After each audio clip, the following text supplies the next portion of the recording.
Good morning. Let's make breakfast. And breakfast is that one dish that's eggs. Everything's eggs. Well, let's do something a little bit different with these eggs.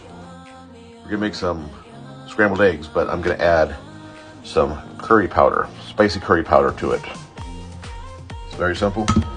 Crack up some eggs into a bowl. Next,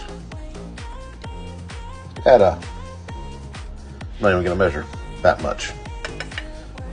And mix it up.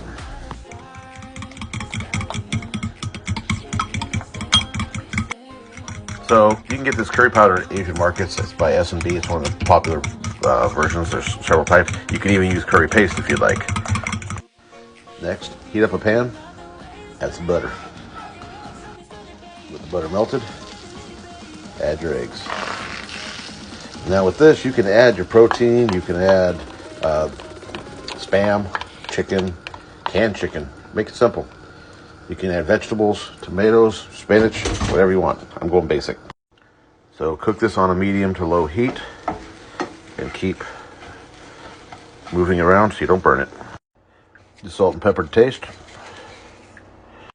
Add a bagel, tortilla, muffin, slice of bread, and enjoy. Have a good day. Stay safe. Breakfast don't have to be boring.